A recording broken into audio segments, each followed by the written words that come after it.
नमस्कार, मैं हूं ब्रह्मदत्त दुबे। आप सागर एक्सप्रेस न्यूज़ का लाइव देख रहे हैं और हम आज बात करेंगे कोरोना वायरस को लेके जो तबाही मध्य प्रदेश में मच रही है, उसके अलावा सागर में क्या हालात हैं, क्या अब लॉकडाउन की बेहद ज़रूरत आन पड़ी है, इन तमाम चीज़ों पर बात करेंगे। इसके अलावा हम जो उपचुनाव हो रहे हैं मध्य प्रदेश में 24 सीटों पर, उन पर चर्चा करेंगे। साथ ही मंत्रिमंडल के विस्तार में क्या गुटबाजी हो रही है और किस कदर अंदर खाने में भारतीय जनता पार्टी परेशान है, इन तमाम चीज़ों पर हम बात करेंगे। तो सबसे पहले हम बात करेंगे कोरोना वायरस को लेके, क्योंकि हिंदुस्तान में चीन देश से जो कोरोना वायरस आया है, उसके बाद ये कहा जा रहा था कि अभी कोरोना वायरस पीक पर नहीं है, लेकिन सागर एक्सप्रेस न्यूज़ बार बार लोगों से अपील कर रहा था कि जुलाई माह में बेहद तेज तरीके से कोरोना वायरस फैलेगा और संक्रमित होंगे लोग। जून के लास्ट वीक में कोरोना ने अपनी जात बताई और लगातार मध्य प्रदेश से केस बढ़ रहे हैं। भोपाल की हालत बेहद ख़राब है और अब सागर में लगातार 10-9 के अलावा 19 कोरोना पॉजिटिव मरीज़ आज मिले हैं, जिसमें से ढाना से एक दुखद निधन की भी खबर आई है। लेकिन इन चीज़ों में मुझे नहीं लगता कि कोरोना वायरस को लेके प्रशासन बहुत गंभीर है और सरकारें बहुत गंभीर हैं। बिल्कुल अब कतई लगता ही नहीं कि सरकार ने कोरोना का पार्ट ही छोड़ दिया। प्रशासन को जो आदेश मिले थे उसके हिसाब से वो पालन कर रहा है और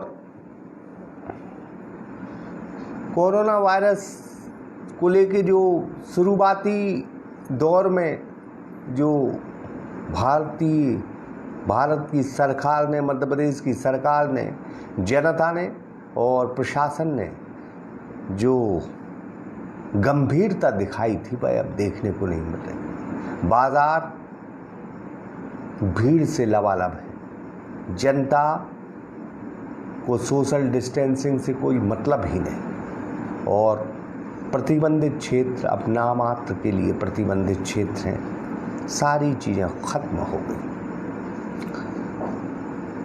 जब बाजार बंद थे तब कोरोना नहीं था, लेकिन जब आप बाजार खुले हैं तो कोरोना वायरस है।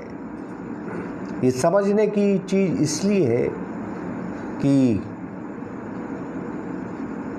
जो निर्णय, जो नियम जनता से बिना पूछे, उनकी राय के बिना पूछे और उनकी राय लिए बिना जो निर्णय लिए जाते हैं, जो नियम बनाए जाते हैं, वो रसातल में, धरातल विलीन हो जाते हैं। कोरोना वायरस को लेके लगातार जो तस्वीरें आ रही हैं उसमें हम कह सकते हैं कि अब सागर असुरक्षित है। लेकिन प्रशासन कितना गंभीर है ये जनता बिल्कुल कमेंट्स बॉक्स में जाए और बताए। बहुत बेबाकी से लिखे, कुछ लोग असभ्य भाषा का इस्तेमाल करते हैं। मैं ये बात इसलिए कह रहा हूँ कि कमेंट्स सभ्य भाषा में दें और ये लगे कि हम एक बेहतर खून की संतान हैं, क्योंकि आपकी भाषा से आपके ख़ानदान और परिवार की नाक कटती है। तो ये सदैव याद रखें कि कमेंट्स बहुत सभ्य भाषा में देना होगा। इन तमाम चीज़ों के बीच में दो चीज़ें बड़ी अहम हैं कि कोरोना वायरस को लेके क्या अब लॉकडाउन होना चाहिए।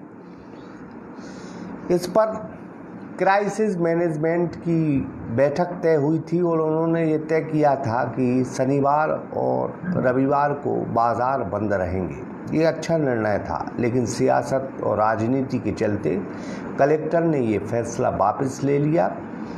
और क्यों वापस लिया? क्योंकि राजनीति हावी रही। सरकारें किसी की भी रहें, चाहे वो कांग्रेस की हो या भारतीय जनता पार्टी की। मैं नौकरशाही से सदैव ये कहता हूँ कि आप संवैधानिक दृष्टिकोण में जनता के प्रतिबद्ध हैं उनकी सेवा करने के लिए। तो जनता की आवाज़ आपको पहले सुनना चाहिए। और राजनीतिक और सियासत गर्दों का हिसाब किताब तो हमें नहीं मालूम, लेकिन इतना ज़रूर मालूम है कि पृथ्वी में बहुत कम नेता ऐसे होंगे जो जनता के लिए 100% सोचते हैं। तो ऐसे लोगों की जब परिभाषा स्पष्ट है, क्योंकि राजनीति का वो खेल, मैं एक बहुत अच्छे उदाहरण के साथ ये बात बताना चाहता हूँ कि राजनीति कितनी गंदी है। श्रीमद् भागवत गीता में, श्रीमद् भागवत श्री में जो कृष्ण का बाल रूप है वो लोगों को बहुत भाता है, लेकिन जैसे ही उनके योगी राज का जो रूप है उसमें कई कलाएं हैं भगवान श्री कृष्ण की, और उसका बाल रूप से तुलनात्मक अध्ययन किया जाए और जनता से राय पूछी जाए श्रद्धालुओं से, तो वो कहेंगे कि हमें बाल रूप अच्छा लगता है। क्योंकि अगर भगवान के पाले में भी राजनीति हो तो वो जनता बर्दाश्त नहीं करती। इसलिए मैं समझता हूँ कि राजनीति को अपने जीवन में कभी यहाँ वहाँ नहीं भटकने देना, क्योंकि राजनीति एक विषैला खेल है, जहरीला खेल, जिसमें सभ्यता, संस्कृति और जनता की भावनाओं को गिरवी रखकर लोकतंत्र में एक नई इबारत लिखी जाती है। चाहे वो कांग्रेस हो या भारतीय जनता पार्टी, दोनों पर ये आरोप है कि दोनों ने जनता के हित में वो बड़े बड़े बातें भले करें, लेकिन जनता सदैव पार्टियों से इसलिए नाराज़ रही है कि उन्होंने कोई वास्तविक निर्णय नहीं लिया। कोरोना वायरस को लेके विपक्ष की मैं बात करूंगा। मध्य प्रदेश के विपक्ष के पास कोई बात ही नहीं। मध्य प्रदेश की जो सरकार है उसमें शिवराज सिंह चौहान शुरुआती मार्च और अप्रैल महीने में लगातार मेहनत करते रहे, लेकिन जैसे ही राजनीति गरमाई, मई और जून माह में वो गायब हो गए। न लाइव आए, बहुत कम आने लगे, नहीं तो रोज़ आते थे लाइव, जनता को बताते थे ये दे दिया, वो दे दिया, ये कर देंगे, वो कर देंगे सारी, लेकिन बंद हो गए। क्योंकि अब वो शिवराज सिंह उतने ताकतवर नहीं है। अब मध्य प्रदेश की सरकार में BD शर्मा जो प्रदेश अध्यक्ष हैं, बहुत ताकतवर नाम है, और सागर एक्सप्रेस न्यूज़ ये दावा भी करता है कि शायद मध्य प्रदेश के कभी वो मुख्यमंत्री भी बन जाए। ये बड़ी बात नहीं होगी, लेकिन मुख्यमंत्री और मंत्री ये सारे खेल अलग हैं। हमें कोरोना वायरस से अगर लड़ना है तो सरकार का भरोसा करना बंद कर दें। सरकार नाम की कोई चीज़ आपकी ज़िंदगी में खुशहाली लाएगी, इस चीज़ को सोचना भी बंद कर दें। आज आपको प्रधानमंत्री या मुख्यमंत्री बनाया जाए तो आप भी विवादों में आ जाओ, लेकिन हमारा ये कहना है कि बृहद सोच के दायरे में जो अच्छे डिसीजन ले वो एक बेहतर हुक्मरान होता है। लेकिन मुझे नहीं लगता कि बहुत अच्छे तरीके से भारत सरकार ने और मध्य प्रदेश के सरकार ने निर्णय लिए। आज सागर की जनता सरकारों से अपील करती है और कहती है कि आप अपने स्तर पर कोरोना वायरस को लेकर गंभीर हों, राजनीति में न पड़ें, क्योंकि मंत्रिमंडल का विस्तार होना है, इसको मंत्री बनना है, उसको मंत्री बनना है, इसी खेल में आप लग गए हो।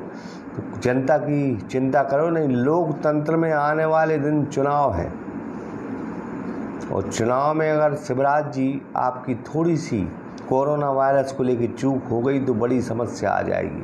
लेकिन इन तमाम चीज़ों के बीच में हम विपक्ष से भी ये कहेंगे, विपक्ष के पास कोई काम नहीं।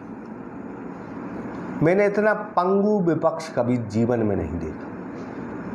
वो सोते जागते सिंधिया और उनके समर्थकों को गद्दार गद्दार गद्दार कहने में जीवन व्यतीत करे दे रहा है। उसके पास कोई मुद्दा नहीं। सियासत में आप जनता के मुद्दे उठाओ, आप कह रहे गद्दार। अरे आपको कौन सा राष्ट्रभक्त का मेडल मिल गया भाई? हैं? किससे गद्दारी की उन्होंने? आपसे की ना गद्दारी। जनता ने चुन लिया, जनता ने तो आंसुओं में सरकार दे दी। बड़ी चिंता है जनता की, तो कोरोना वायरस को लेके भी चिंता जाहिर करो। कोरोना वायरस के लिए एक लाइन आपके पास नहीं। यहाँ के हम बार बार कहते हैं कि मध्य प्रदेश के अगर जिलेवार स्थिति देखी जाए तो विपक्ष में जो बैठी है कांग्रेस ने कोरोना वायरस को लेकर शायद ही बहुत गंभीरता दिखाई। उसे तो वही 22-24 विधायक दिखते हैं, सिंधिया दिखते हैं। 3 बजे जग जाए, 4 बजे जग जाए कि वो भग गए, हमारी सरकार गिरा दी, हमारा ये हो गया, हम आएंगे पूरी ताकत से आएंगे। ऐसे आओगे? करना धरना कुछ है नहीं। अभी ये नरेश सेठ बने हैं अध्यक्ष, सागर की जनता सुन रही होगी कि कब कचहरी पे खड़े मिले आपको किसानों की सेवा करते हुए, जो बड़े बड़े बोल बोल रहे हैं। सेठ जी, पहले जनता की वास्तविक सेवा करना सीखो, उसके बाद आरोप ये सब सारी गद्दार और ये वफादार। आपने कौन सा तीर मार दिया सागर के लिए कि सागर की जनता की यादों में आप रहो? तो पहले अपनी गिरेबान में झांको और फिर दीगर बात होगी। कोरोना वायरस को लेके आप लड़ो, सुर्खी को लेके बड़े गंभीर हो, उपचुनाव को लेके। कोरोना वायरस को लेके आपने एक स्टेटमेंट नहीं दिया। मैं बार बार कहता हूँ कि विपक्ष की भूमिका अगर सशक्त हो तो कोरोना वायरस से जंग बहुत सशक्त होगी, क्योंकि सरकार तो मद में रहती है, अभिमान पावर में, लेकिन विपक्ष की ये भूमिका रहती है कि वो एक बेहतर काम करे, तभी तो जनता के दिलों में आप जाओगे।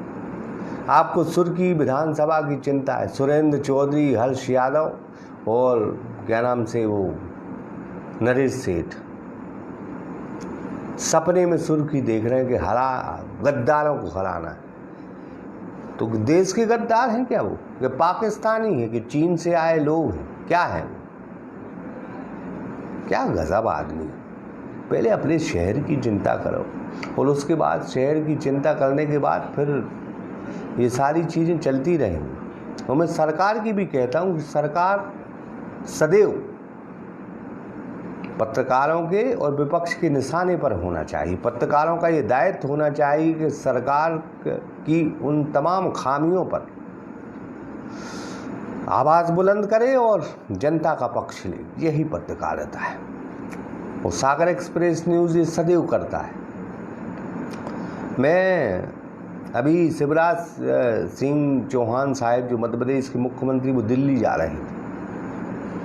अब कोरोना वायरस की चिंता किसी को नहीं, इसलिए उन्हें मंत्रिमंडल की चिंता, इसलिए सागर की जनता से अपील है कि आज 19 कोरोना पॉजिटिव मरीज मिले हैं और कल बड़ा अनिष्ट भी हो सकता है। कल या 2-3 दिन के अंदर एक बड़ा ब्लास्ट सागर में हो सकता है। तो इस लिहाज से जो जैसे ही बारिश थमेगी तो रुक रुक कर आएगी जाएगी तो वायरस का कहर बढ़ेगा, इसलिए बहुत सुरक्षित रहें।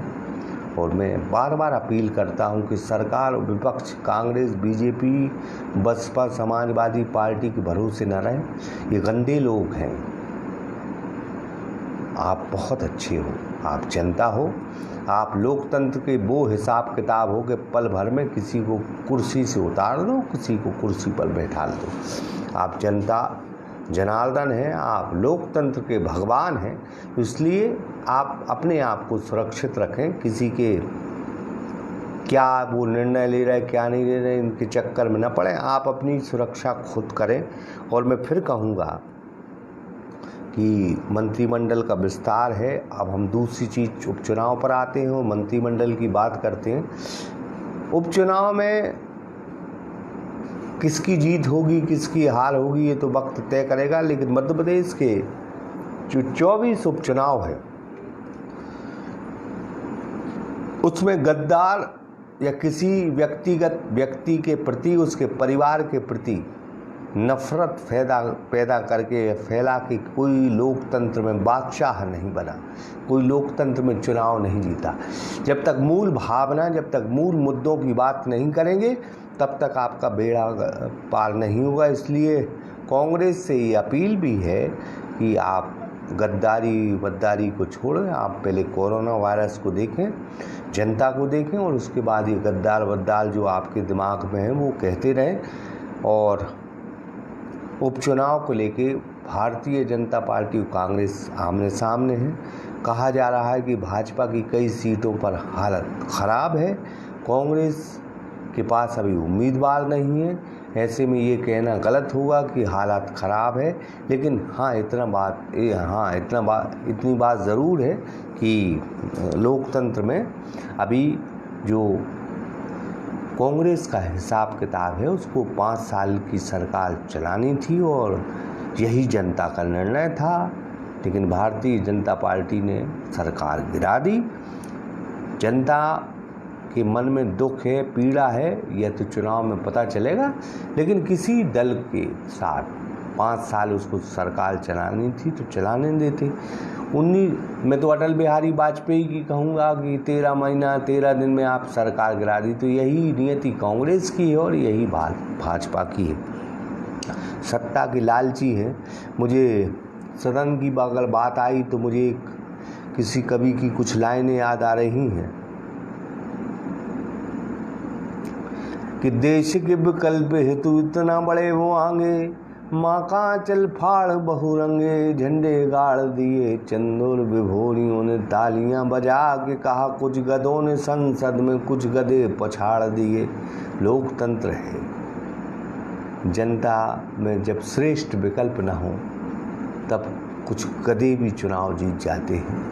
तो मैं तो ये नहीं कहूँगा कि कौन गधा है, मैंने नाम नहीं लिया, नहीं तो कई आजकल कोर्ट में मानहानि और तमाम चीज़ें चलती हैं। लेकिन गधे को गधा कहना ये सलीका नहीं है हम में। गधे खुद समझदार हैं, वो समझ जाते हैं कि गधा शायद मुझे कहा होगा, लेकिन मैंने उनका नाम नहीं लिया। फिलहाल मैं ये कहूँगा कि मंत्रिमंडल का विस्तार होगा। मध्य प्रदेश के बुंदेलखंड से सागर से 2 मंत्रियों का और बनना तय है। वो भूपेंद्र सिंह और गोपाल कृष्ण भार्गव हैं जो बिल्कुल तयशुदा मंत्री बनेंगे। इसके अलावा जो शिवराज सिंह चौहान हैं, उनका कुनबा बड़ा है और उनके मंत्रियों की संख्या कितनी रहेगी, लेकिन इतनी बात ज़रूर है कि 8 मंत्रियों का हिसाब किताब शिवराज सिंह के पाले में है। वो 8 मंत्री बना सकते हैं। 8 मंत्री में उनकी लिस्ट बड़ी लंबी है। उसमें विजय शाह भी हैं, भूपेंद्र सिंह भी हैं और रामपाल सिंह हैं, राजेंद्र शुक्ल हैं और उनकी जो खास और नए चेहरे हैं। लेकिन अब कैलाश विजयवर्गीय का गुट भी हावी हुआ, इसलिए रमेश मेंदोला का नाम आ गया है। रमेश मेंदोला मंत्री बनेंगे। तो इस लिहाज से BD शर्मा संगठन में कुछ, चूँकि वो यंग है इसलिए वो चाहते हैं कुछ नए चेहरे आएँ। लेकिन राजनीति का हिसाब किताब ये कहता है कि BD शर्मा और उनका संगठन और सरकार चलाना दोनों अलग चीज़ें हैं। संगठन बेहतर तरीके से चला सकता है, लेकिन सरकार बेहतर तरीके से चलाए ये बड़ा सवाल है। इसलिए ऊपर से लेकर नीचे तक इस चीज़ को आंका जा रहा है। अनुभवी लोगों को प्राथमिकता मिलेगी, क्योंकि अमित शाह का ये निर्णय है कि भारतीय जनता पार्टी को आगे प्रदर्शन करना है उपचुनाव में। इसलिए अनुभवी लोग मंत्रिमंडल में शामिल हों, इसकी हरी झंडी मिली है। इसलिए तमाम लोग मंत्री बन रहे हैं। इसलिए नए चेहरे जो मंत्री की कयास लगाए थे उनके चांसेस कम हैं, क्योंकि उपचुनाव को अगर आपको जीतना है तो अनुभवी लोगों को आपको आगे लाना होगा। इसलिए वो पुराने मंत्री रिपीट हो सकते हैं। कुछ मंत्रियों के लिए जो है जद्दोजहद जारी है कि किसको बनाएं और किसको नहीं। लेकिन उपचुनाव में अगर जीत दर्ज करना है तो मंत्रिमंडल में अनुभव श्रेष्ठ पायदान पर आपको रखना होगा। सेकेंडरी दूसरी चीज़ें रहेंगी। इन तमाम चीज़ों के बीच में हम दोनों दलों से अपील करेंगे कि कोरोना वायरस को लेके आप गंभीर हों, राजनीति को अभी एक तरफ रखें। चुनाव का वक्त है, जनता बहुत परेशान है। कुछ ऐसे निर्णय लें लॉकडाउन जैसे कुछ अच्छे निर्णय लें ताकि जनता महफूज रहे। फिलहाल इस पेशकश में इतना ही। मैंने अगर कोई किसी का दिल दुखाया हो तो इस लाइव के माध्यम से मैं क्षमा चाहता हूँ, लेकिन सच बोलने का सलीका आप में भी आना चाहिए और पत्रकारिता में भी होना चाहिए, और झूठ को छोड़कर राजनीति में भी सच का हिसाब किताब उम्दा होना चाहिए। फिलहाल इस पेशकश में इतना ही। कैमरे के पीछे थे इकराम खान और शंकर विश्वकर्मा। मैं हूँ ब्रह्मदत्त। नमस्कार।